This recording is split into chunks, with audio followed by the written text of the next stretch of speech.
Welcome to the Voices for Voices podcast, sponsored by Redwood Living. Thank you for joining us today. I am Justin Allen Hayes, founder and executive director of Voices for Voices, host and humanitarian. You can learn more about Voices for Voices on our Instagram, Facebook, and YouTube channel at Voices for Voices, and also on our website at voicesforvoices.org.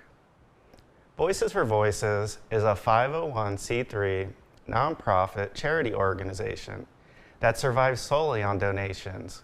So if you are able to, please consider heading over to voicesforvoices.org to help us continue our mission and the goal and dream of mine to help 3 billion people over the course of my lifetime and beyond.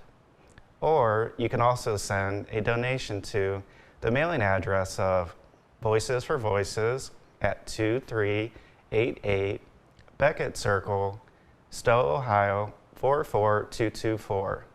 Or we're also on the Cash App at Voices for Voices. Are you or somebody you know looking for a volunteer opportunity?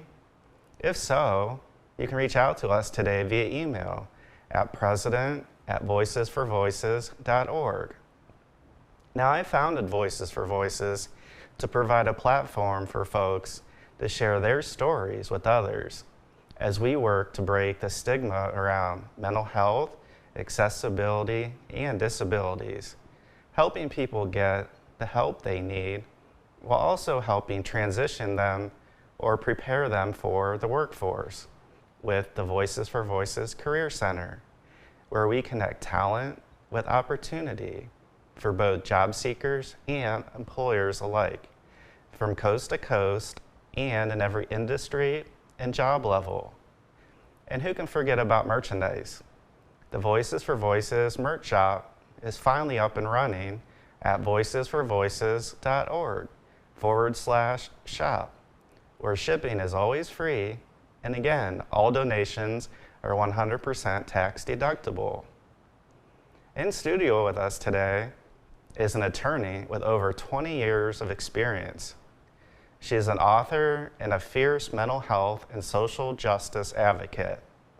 She is also the author of the New York Times bestseller, Driven, who splits her time between Northeast Ohio and Washington, D.C., where our guest attorney, Corey Minor Smith, was appointed by President Biden as senior counsel for the United States Department of Housing and Urban Development, also referred to as HUD, in the Office of General Counsel.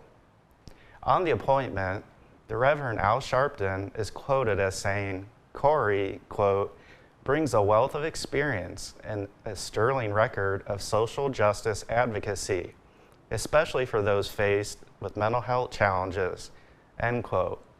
So please join me in welcoming to the show, attorney Corey Minor Smith.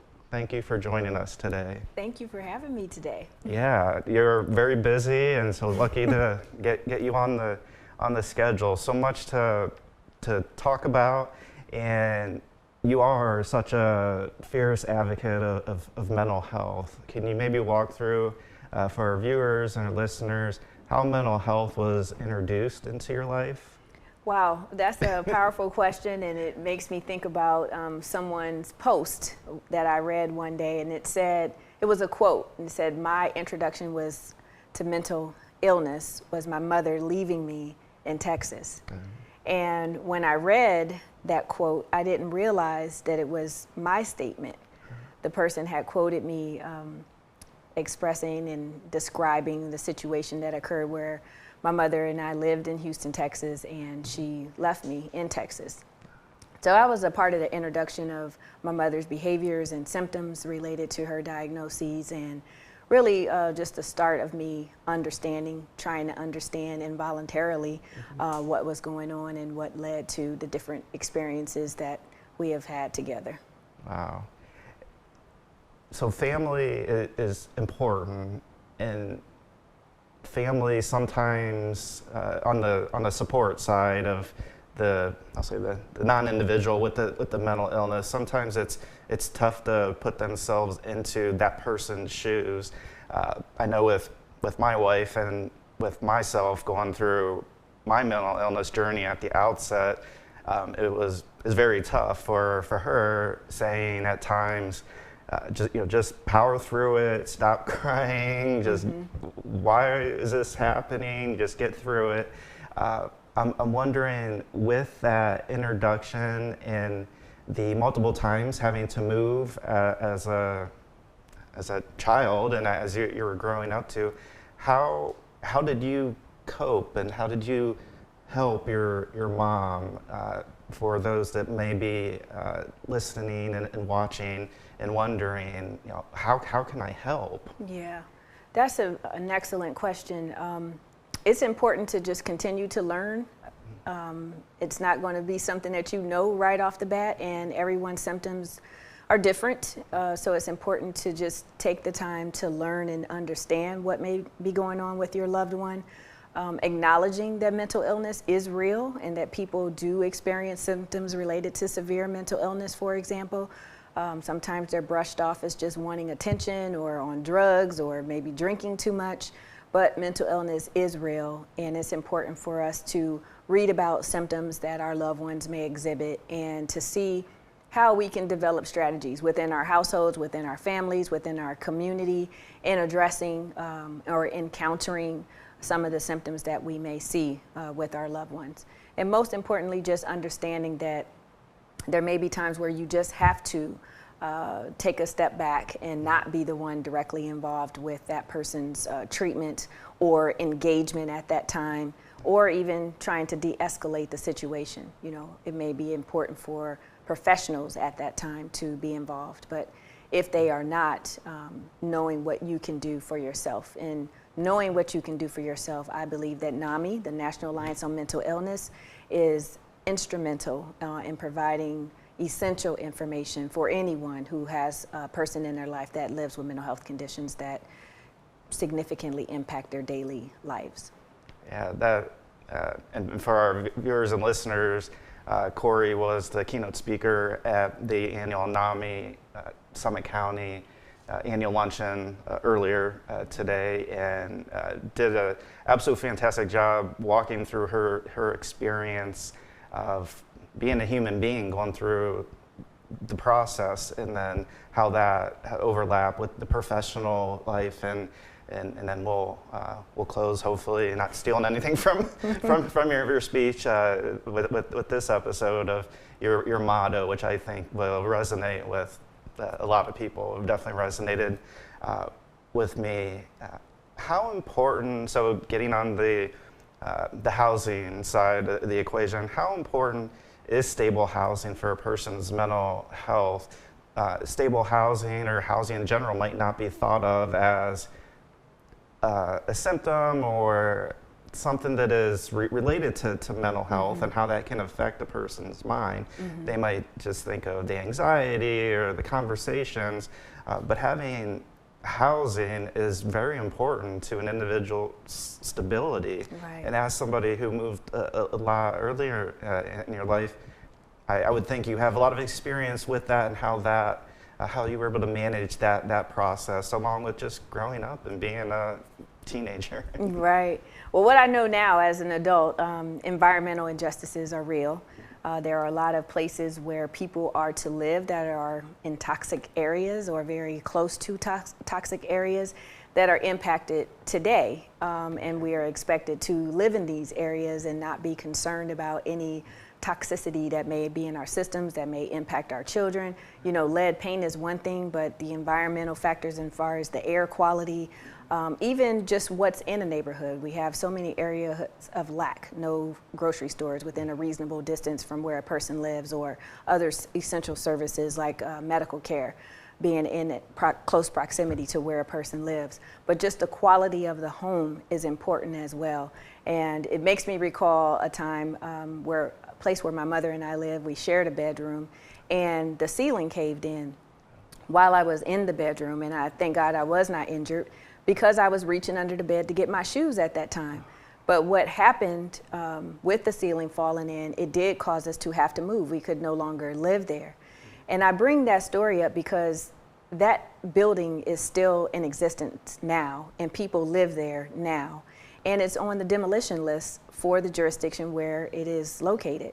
So it brings to question, how is it possible for people to be able to live there? It's on the demo list. Clearly there are habitable issues related to that property.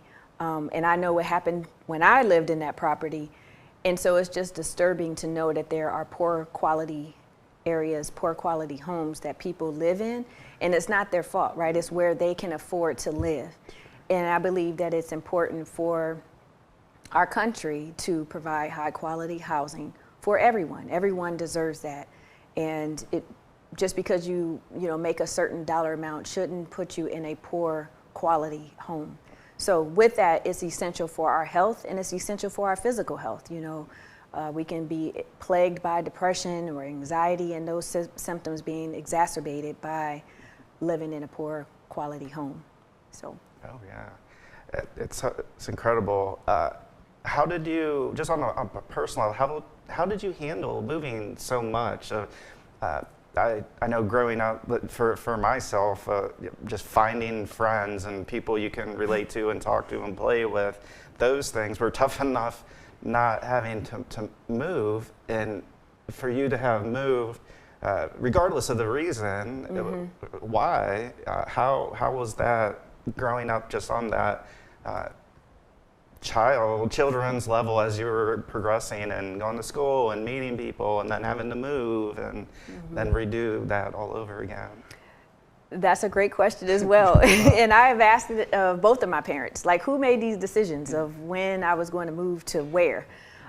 Because I really don't know who made that decision or why decisions were made in the middle of a school year, for example. Okay. But to go to at least 14 schools, these are the ones that I remember, and one of the schools I went to twice, Patterson Elementary in Vallejo, California. But I don't know what caused all of the moves other than my parents living in different places. My mother moved a lot in a particular area. And so that created a situation of being in a different school district each time that I moved, up until the time that I lived with my grandmother, where I was able to matriculate through high school at one school, whereas all the previous years I averaged maybe a year at a school, if that. But usually I was moving in the middle of the year. What attributed to a more healthy social life, I guess, was being personable, and having friends established in some areas. So if I returned to a particular area, while I may not have gone to the same school, it may have been in an area where friends knew me and were able to introduce me to other people, things of that nature. But I don't recall ever having challenges in meeting people and just kind of fitting into whichever environment. I've had to learn to adapt in households as well as school and just social life, period. So that brings up a good topic of communication and being personable. What everybody thinks, it doesn't matter. It's just kind of what we feel ourselves. But with how jobs are in different industries, how important is that interpersonal communication, to be able to communicate an interest for a job, for a profession, to maybe shadow somebody, to apply and to have your resume come to the top and not have it disappear? How important over the course of your professional career is that? And can you maybe speak to that on the career level for any job seekers or individuals looking to maybe change industries? Sure. Interpersonal communication skills are essential. And I believe it starts, in school, when we may not like it, but when our teachers call on us and to answer a question, that's helping to develop your communication skills. Kind of put you on the spot, but it's helping you to develop whatever skills you need to process your thoughts, to be able to communicate with your thinking, and to think critically about whatever the subject matter is that you are called upon to answer. I think it's important, I could say this now as an adult looking back, but I think it's important for children, students to take the opportunity to have the oral presentations. I know it's scary sometimes. It can cause a lot of anxiety, but addressing those fears or anxious thoughts in order to learn how best to speak to people before people. Some people, it's just not their thing, and they find other ways to communicate better. Some people are more effective in their writing skills, or others with oral arguments. So you have to learn yourself. You have to know your strengths and your weaknesses, and if you're willing to work on your weaknesses, if that is a part of preventing you from doing presentations in front of people, and if you find yourself having difficulties communicating and speaking clearly to other individuals. Sure. You spoke in your keynote speech earlier today. One of the areas was about gifts and how we all have gifts. And so I think that really plays a little bit into some people, or more the extroverted, that personable type, and things come easier in that sense, and there's others that don't. And can you maybe talk about how you started to realize what your gifts were, and then how you started to capitalize on them once you started to hone in through your experience? Mm-hmm. I remember being involved in an organization. I think we were doing some type of activity on campus, and I served as the MC. And I just remember feeling something about that, like I enjoyed doing it. I was comfortable in front of the audience, and that was like an initial step towards public speaking. When I was asked to speak for the first time in terms of sharing my lived experience, it was for like an in-service day for educators. And I recall putting a presentation together, not thinking about mental health or my mother or anything of that nature, but just how students are misdiagnosed or misread or just misinterpreted in terms of the behaviors that they exhibit. And we're so quick to label them.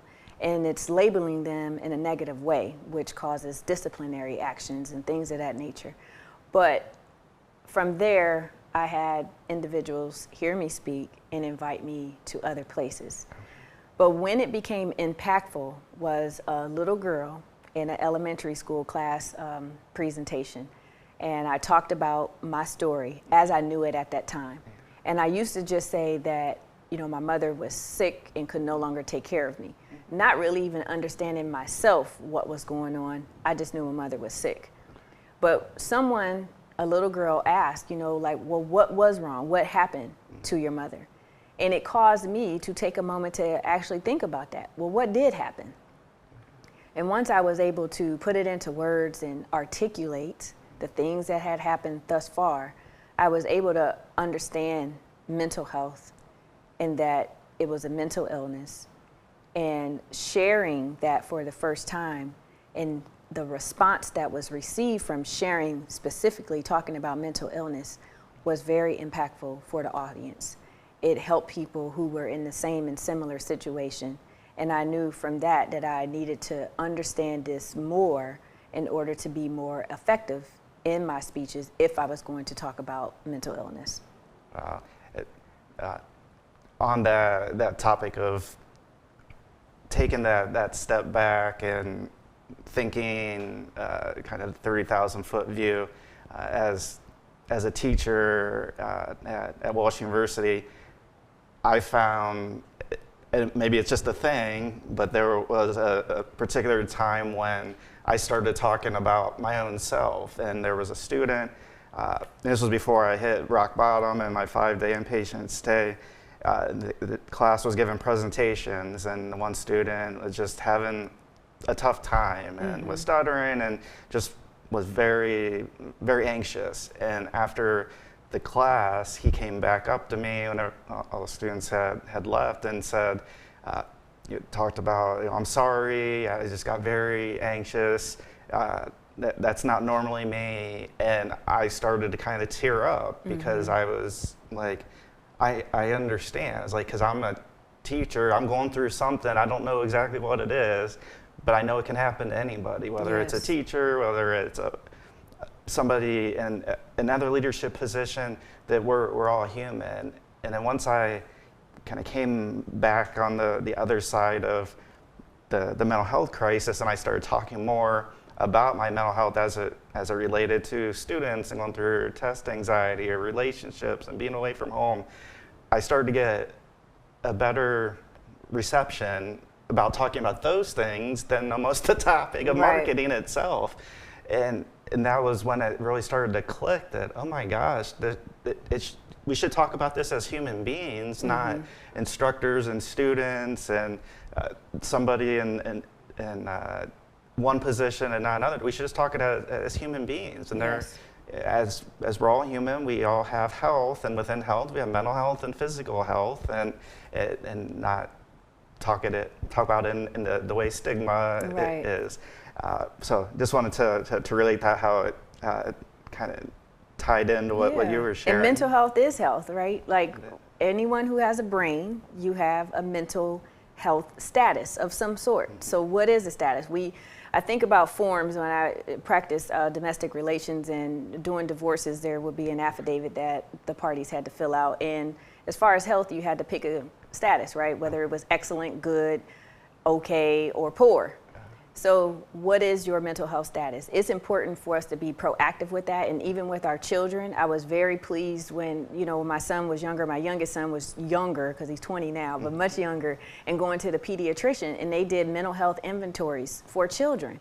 And that was a critical step in a child's development, can be anyway, being proactive. You don't have to wait till someone is exhibiting symptoms that you don't understand. You're able to have the opportunity for your child to answer questions, and without you being present or hovering over them, because many times they don't tell us what's going on, right? They can be bullied and we don't know it. They can experience all kinds of things once they hit the school bus and once they go into that school building that they're not sharing when they come home. So that mental health inventory helped to identify things, maybe lack of sleep, maybe nightmares, again, that the parent may not know and that the child doesn't want to tell the parent yet. But it's important for us to know what is the condition, what is the status of our overall health. Is it excellent? Is it good? Is it okay? Is it poor? And why? And what can you do to get to excellent or the best condition that you can, and not be ashamed of seeking whatever that treatment is. Excellent. Thank you for sharing that. Now, switching gears, talking about crisis intervention teams and law enforcement. One piece of that, I think, is a department deciding that it's important enough to use funds to utilize that aspect in whatever way that they decide. And then two, how they're doing and making sure that the training's up to par, up to task, and that everybody as feasible possible can get trained on that. How important, with your knowledge and working with law enforcement, are crisis intervention teams, and what do you think can be done or worked on for departments thinking about it? Because we do have areas here in Northeast Ohio that don't have them, and maybe wanting to know, as well as across the country, there might be somebody in a state or a jurisdiction that doesn't think about that's possible. Yes, I believe that the crisis intervention teams are critically important to the overall treatment opportunities, the overall wraparound services, the overall services, period, that are available in the community, and helping to address mental health conditions of citizens that are in our communities, whether we want to acknowledge that or not.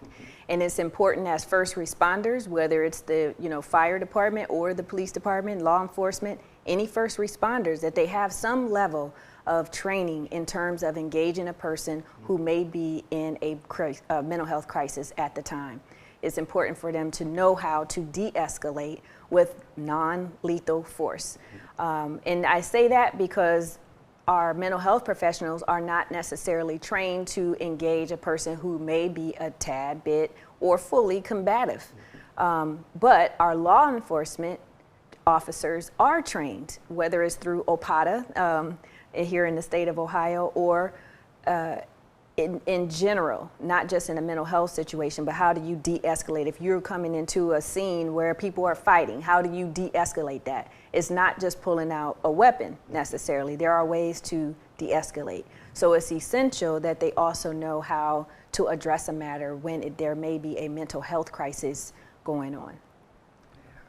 Yeah, I just recently learned that here in Ohio, in Northeast Ohio specifically, speaking with some individuals at the Summit County Department of Public Health, that not all departments across the Summit County, just in specific, utilize that for one reason or not. So I want to make sure that I have at least one of the officers and the case manager come in and be on an episode to talk about what that's like, because I think that's important. I didn't know it existed. I kind of in the back of my mind was hoping that those types of things were in play and that there were visits after an overdose and those types of things, and didn't know that there were decisions that had to be made, like, okay, yes, we're going to go forward with it, and then comes the dollar amount and the funding, and what do we take funding away from?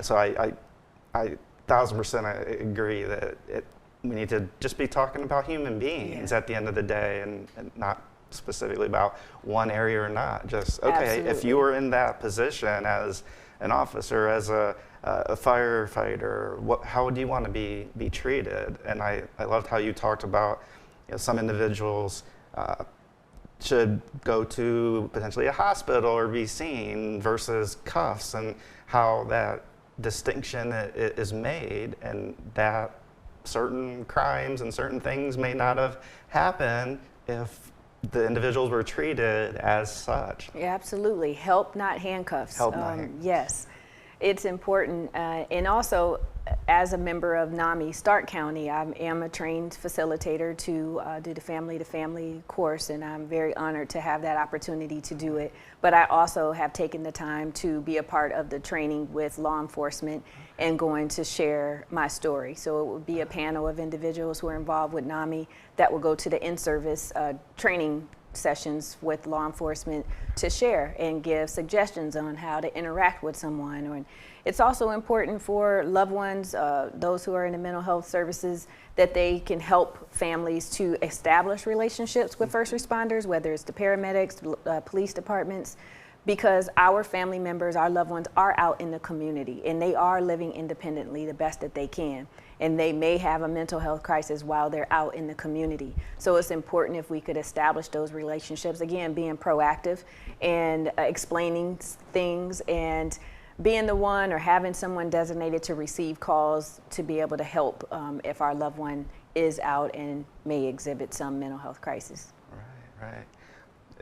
Switching gears again, talking about the profession of being an attorney, what that entails, the school, the testing. But prior to that, what brought your interest in law? Was there one situation, one experience that happened, or was it just a culmination of things that occurred and then you had that mind? Because I think I understand there's a lot of reading and where some people like myself wouldn't do well, having to read so much, and I'm just not a great comprehender. I can share about what's happening or my experience, but that read a case study and then share wouldn't be my best suit. But if somebody out there has an interest in law, might be watching a show on Netflix or TV and go, okay, I want to do that. That seems interesting. Yeah. Can you maybe share some of that experience? Sure. So law school is 3 years, or you can go part-time for 4 years. And it's important to, research the school to see, if it has the types of classes that you want to take. There are core classes in order to earn a Juris Doctorate, but it takes 3 years. And then you would study for and take the bar. So first part is the degree. You would first have to have an undergraduate, a 4-year degree from an accredited college or university, then apply to law school, which would be 3 years. And then to actually practice law, you would have to take the bar exam in whichever state that you want to practice and pass the bar. And then you would be, after you take your oath, you would be a licensed attorney in that state. And so then your interest kind of in that, what? Yeah. So that's a very interesting question because I do have three things, but the one thing that I will share is in terms of the first time that I was in court, at least that I knew of, and that was for my own juvenile case when I was being removed from the home and placed with my grandmother, my paternal grandmother. I, for whatever reason, was so excited to go to court that day. Like, I looked forward to it. I wanted to see the courtroom, not for the reasons that we were going, but I just had some interest in the court. I wanted to see the person in the black robe, the people in the suits, like what do they do? How does all of this work? But that day, my family and I were not called into the courtroom. We just sat in the hallway, and ultimately my caseworker at the time came out and just said they're going to let you live with your grandmother.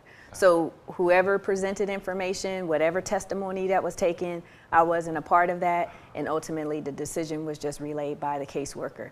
But that made my interest peak even further because it's like, oh, I didn't get to see this day what happened. I really want to know. So as a high school student, there was a summer program called Jobs and Training Partnership, and I was assigned to the Canton Municipal Court. And there I worked directly with the judge in the judge's chamber and learned the inner workings of the court. Got to see what the people in the black robes do, all of the people in the suits and what they do. And I knew then that I wanted to become a lawyer. Wow.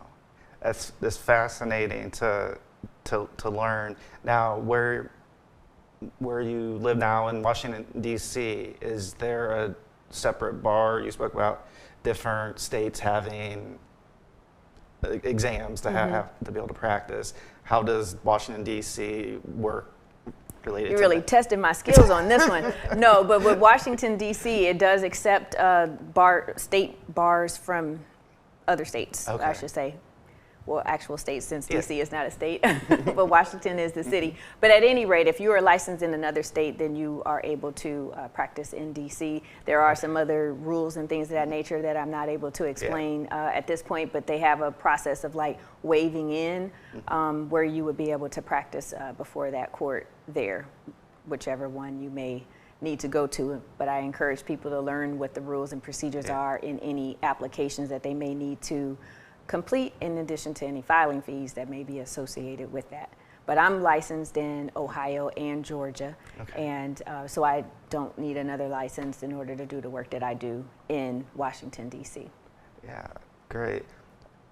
And we may have covered a little bit of this, but if we didn't, how did being a former public and subsidized housing resident maybe help shape your future personal and professional passion? Well, my current position is pretty germane to all that I have done previously. I did not understand all of the work that I have done, housing related work that I have done, starting essentially at birth, because the first home that I lived in was a public housing unit when my mother and I lived with my grandmother.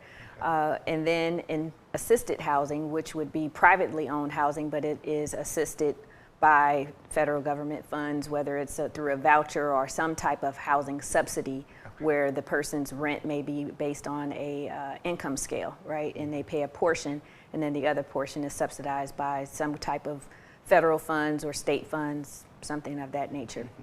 So a lot of my younger years I did live in either public housing or assisted housing, and most recently when I was in law school, I lived in assisted housing. My senior year in college, I had my first son, and so I was eligible for this housing property that was in the city where I lived, and I later learned that that was assisted housing. Then working as a tester, testers are essential to many fair housing cases where, for example, you may have heard of a person going to look at a unit that was available, and they send a black person to go look at that unit, and they send a white person with the same credentials, same qualifying things on their credit report, things of that nature. And the unit is available as far as the marketing for it and everything. When the black person goes, it's not available. When the white person goes, it is available. And they're scheduled to move in and all of those things. That can be foundational information for a fair housing complaint based on race, depending on other facts being involved. So I worked as a tester, again, not knowing the full scope of it. And also my moot court experience in law school was it was a civil rights moot court team, and we were arguing for and against a housing development and a neighborhood that did not want this particular property to be built in their neighborhood. All of these things were leading me down to ultimately being general counsel for the same public housing authority that provided housing for my mother and I, and now working for the Department of Housing and Urban Development, which funds most all of these types of properties, public housing authorities and the properties they own, as well as assisted properties. So full circle, I would say. Yeah, and I think that a little bit of a testament. Well, you talked about goals earlier. And gifts. I think coming full circle and talking about dreams also, because you came full circle of being a resident at a very, very young age, not kind of sure of all the aspects, and then going through the education and trying cases in law school, but whatever process that you go through, and then now to be where you're at, being appointed by President Biden, that should really show an individual that dreams can happen and that they should continue to dream while there's craziness that goes on in society and in general. Some people might be discouraged about that. So I think it's healthy to hear your story and your experience about, you're able to attain it and you're doing it. It's not, I want to do this. Like, okay, well, I did all these steps. And so there was a point in time where I was at one of these steps. But right now, I've really come full circle. And you as an individual, as a human being, you can go after your dreams. Absolutely. And I just, it's not easy. It's not easy without the support and love and encouragement, prayers from family and friends. I definitely would not have made any of these goals or accomplishments, whether I achieved them, on my own, or when nobody knew what I wanted to do next, or I, voiced what I wanted to do next and people directly helped me. But I know that I would not be where I am without the love and support, prayers, care, encouragement of my family and my friends. So faith, how important is faith to you? It's number one priority. It's one of my 5 principles: faith, motivation, determination, preparation, and action. And I strongly believe that we have to have faith. Whatever your religion is, whatever your belief system is, there is some level of a higher power outside of yourself that helps to guide you through this thing we call life. For me, it's God, Lord and Savior Jesus Christ, and I do believe that the power of prayer is effective. And I really appreciate all of those who prayed for me when I did not know to pray for myself. And then once I learned that they still continue to pray, like my grandma used to say, I'm praying with you and for you. I appreciate all of that, because life is trying for anyone at any given time. And it's just important to know you have support. Great. If you don't mind, would you be able to share your motto for your life fight? Yes, my life's motto. I must just give a little context. I had an educator. She was not ever my teacher directly, but she would use study halls or after school to help students to fill out college applications and scholarship applications. Her name is Norma Washington. And she helped me to understand my story, if you will. She knew more about me at that time, my senior year in high school, than I knew about myself. And she encouraged me to write about the things that I had experienced at that time thus far. And I'm telling you, it's important to me because I didn't even understand what had happened at that point. But doing that exercise helped me to understand at least where I was at that point. And for the first time, when I first wrote about, however I chose to write my essay, she had encouraged me because she said scholarship boards, panels, whoever's reviewing these applications, they like to see a person who shows tenacity, who shows that they can overcome obstacles, because college is hard and they want to invest in someone who's not going to give up easily because college is hard, and who has it in them to continue to fight to get to the goal that they want. And so I wrote for the first time, and that was the first time I received a scholarship. And I just learned how to share my story in an effective way with the goal and the hope that it is helping other people.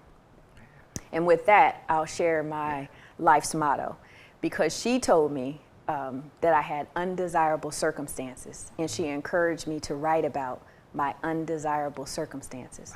So I took that 2-word phrase and created my life's motto, which is, don't allow undesirable circumstances to be excuses for you to fail, but allow them to be reasons for you to excel. Yeah, it's so perfect. It's taking, because life is going to throw curveballs, and there's going to be things. I tell my 4-year-old daughter, I was like, don't do this, because you might slip, or and she's like, no, like I'm not going to, because I don't want to. I said, well, sometimes things happen, even if we don't want to. If there's ice and we try to be careful, we still might slip. So it's definitely taking things, and I think that's where having the belief in yourself was able to maybe help propel and give you that momentum to keep going, where at different points you could have said, okay, well, I can't do this, or I don't want to, or maybe I'll go a different route and not be as passionate. So what does passion to you, what keeps you waking up every day and wanting to do the work that you do? And how important is that emotional and empathetic side besides the dollars and the titles and that? Well, before it has changed, right? So as a mother of 2 sons, a lot of my priority, a lot of my focus in my earlier parts of my career was on them, and what got me up each day when the difficult times, like when I was going through my divorce, was them.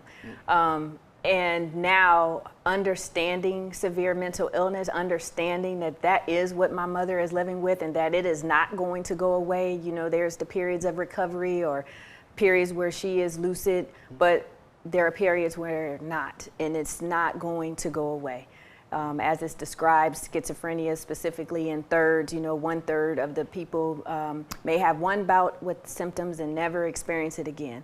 The second third are individuals who may be in and out of hospitals for the rest of their lives, on and off the medication, in and out of jails for the rest of their lives. And I believe that's where my mother is. The third group of individuals living with severe mental illness are those that may be untreated or significantly undertreated, and they may live unsheltered, and they are likely to die at the hands of someone else or just the environmental circumstances of where they live at that time.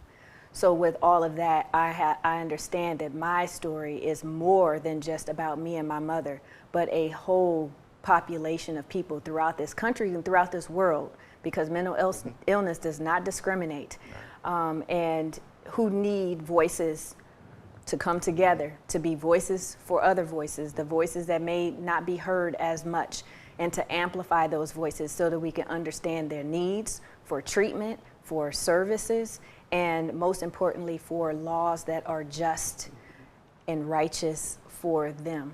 We hear this phrase about dying with their rights on, but in reality, that it's very hurtful for families to be in a position where they cannot help their loved one because of how our laws are implemented in many states. And that is causing a lot of people to live unsheltered. The people that we may see against a building, on a sidewalk, in the parks, on a park bench, on a bus stop bench. It is not because their families do not care about them, and it's not because they don't have loved ones that care and love and want to support them. Many times, because of how the laws operate, there is only so much that anyone can do, quite honestly.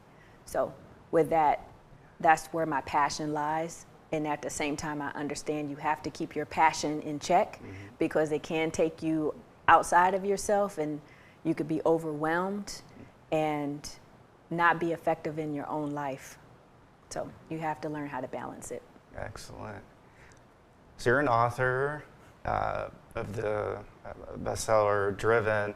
What gave you the idea of wanting to go into that realm of writing? Because I know it's a process to go through it. doesn't happen overnight, and so having that wherewithal and wanting to have that tenacity, that motivation to not give up. How did that process unfold? And somebody may want to write a book that's watching, listening, and not that we have to go through all this steps, but just that mental process of like, okay, yeah, I'm going to do it. Right.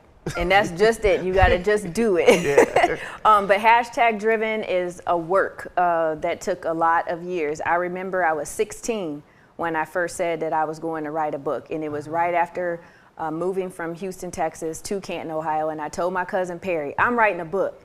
Didn't know my story at that time. Didn't know what I was going to talk about. But I knew I had some kind of story. I knew from all that I had experienced at that point, there was something that I needed to share. So it took me on this life journey of learning what is this that I'm supposed to share. And the person who wrote the foreword to the book, Les Brown, motivational speaker, renowned motivational speaker, he heard, or actually I had given him information about me. A story was written about me in a local newspaper, and I had given my resume. I used to do that for anybody that I thought was of note that might be able to help lead or guide or be a mentor in my career. And he actually had called me that night and said, you have a story to share with the world. And I didn't know what to do with that statement, but ultimately I knew that I needed to just write down whatever my thoughts are, whatever my memories were. And that's what I encourage people to do. Just write. Don't worry about the grammar. Don't worry about the punctuation. You can edit later, but just get out, pour out what you think you want your book to be about, and that can help guide you to formatting to a publishable work, ultimately, whether you self-publish or seek out a traditional publishing house. So the book is available everywhere? Yeah, so it's available on Amazon, hashtag driven by Corey Minor Smith, and it was published in 2019. I used my 45th birthday as my book launch. And so think about that, from 16 to 45. And so with that, I say never give up, right? You want to write a book, it can come. You do have to dedicate time to do it. And at one point, I did have to just sit down and say, this is what I'm going to do. Maybe having an accountability partner, one that's going to help you stay on track, and then reward yourself. After I write 100 words, I'll do this. Give yourself some little treats, a little something to look forward to, and ultimately get to a manuscript that you can share with others to help you to get to the editing process and however you're going to get it published. Great. So how can our audience learn more about you and follow your future successes? Well, thank you. Future successes, yes. CoreyEmpowers.com is my website. It gives all the information, even a link to purchase the book if you would like to purchase the book. And then I am on most social media platforms, so I encourage people to go to Instagram at Corey Empowers, and on Facebook, I'm Corey Minor Smith, and also at Corey Empowers, and on Twitter, Corey Minor Smith. Great. And I invite everybody, share Corey Minor Smith's information, share her book, hashtag driven. Check it out. She is, as you see and as you hear, very hardworking, tenacious, persistent person that doesn't stop at the answer no. It's like, I'm going to continue to go because this is how I feel like I'm being called. And as you mentioned, you were 16 when you started the thought process of just getting the thoughts out. You never know when that was going to be, when the book was going to come out. Right. But if you hadn't started then it may not have some of the content that's in there. And the writing is probably a little cathartic as well, besides having something to share literally with the world. It probably helped get some things that might have been in your head and in your mind. I know that's how I feel, that even when I go for my therapy, which I should go tomorrow, and people hear the word therapy and think, okay, it's this taboo thing, and I don't want to go to therapy, I don't want a therapist, and that's a conversation for another day. But just a thought process of like what actually happens. Like I literally just talk about what I've done and what's on my mind, and they listen. They'll jump in. Something appears out of the ordinary, and I feel like writing and journaling, having even just 2 or 3 things a day, being grateful for. Like I am grateful for, and writing those things out. That the less that's in our mind, the more our mind can focus maybe on things to like that creative process. Yes, being mindful. Being mindful. Yeah. Well, Corey, thank you so much for joining us today. It's been an absolute treat to have you in studio, in person, to have listened to and watched your speech earlier at the NAMI-Summit County annual luncheon. And congratulations on all your past successes, and wish you nothing but the best of luck, and look forward to following you on your social media channels, what's to come. Thank you very much. It's a pleasure to meet you, and I appreciate you coming to the luncheon. I know you go to them anyway, but it was a pleasure to meet you in person, and I truly appreciate the invitation and joining you today. Absolutely, yeah. And I also want to give a big thank you to you, our audience, our listeners, our viewers, for joining us on this episode of the Voices for Voices now TV show and podcast. Did a little rebranding because it is a TV show, not just a podcast. And a big thank you also to our guest, attorney Corey Minor-Smith, for spending some time with us today. And until next time, I am Justin Allen Hayes, and I hope you have a great day and be a voice for you or somebody in need.